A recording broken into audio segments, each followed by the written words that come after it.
Hello बच्चों, let's read the question. The question is the position time graph for a particle moving along a straight line is shown in figure. The average speed of a particle in time interval t equals to 0 to t equals to 8 second is. हमें क्या निकालना है? Average speed निकालनी है. तो देखिए, हमें पहली बात तो पता होनी चाहिए कि हमारी जो स्पीड है वो किस तरह से पोजीशन पर डिपेंड करती है, तभी हम निकाल पाएंगे पोजीशन टाइम ग्राफ से एवरेज स्पीड. तो जो एवरेज स्पीड होती है हमारी, वो हमारी होती है total distance upon total time, जितना भी टाइम लगा है अपॉन टाइम टेकन, इसके बराबर होती है हमारी एवरेज स्पीड. तो इसका मतलब अगर मुझे स्पीड निकालनी है तो मुझे सबसे पहले टोटल डिस्टेंस निकालनी पड़ेगी. तो देखिए, जब हम डिस्टेंस की बात करेंगे तो 0 से 2 के बीच में कितनी डिस्टेंस ट्रेवल की है? 10 मीटर आ रहा है, तो ये हो गई 10 मीटर. एक चीज जो हमें पता होनी चाहिए, डिस्टेंस जो होती है हमारी वो क्या होती है? स्केलर क्वांटिटी होती है ना. इसके लिए सिर्फ मैग्नीट्यूड की जरूरत होती है. जो टोटल पाथ होता है किसी भी पार्टिकल का, वो हमारी होती है डिस्टेंस.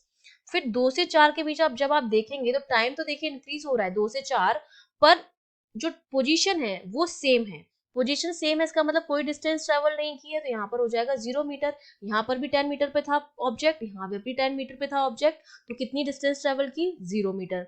अब हम जब 4 से 6 की बात करेंगे तो देखिए, यहाँ पर 10 मीटर पे था ऑब्जेक्ट और यहाँ पर 20 मीटर पे पहुंच गया, तो कितनी उसने डिस्टेंस ट्रेवल की? 20 माइनस 10, ये कितना हो गया? 10 मीटर डिस्टेंस ट्रेवल की उसने. फिर 6 to 8 के बीच जब आप देखेंगे तो यहाँ पर था 20 और यहाँ 0 पर आ गया, तो उसने कितनी डिस्टेंस ट्रेवल की? 20 मीटर की डिस्टेंस ट्रेवल की.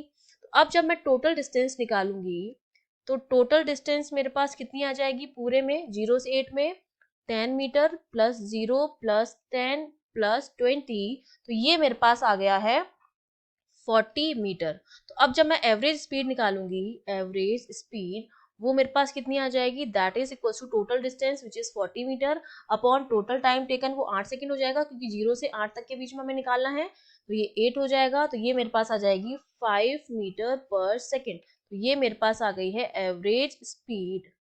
तो हम जब अपने ऑप्शंस चेक करेंगे तो हमारा ऑप्शन जो सेकंड है वो हमारा करेक्ट ऑप्शन हो जाएगा. I hope you understood well. All the best.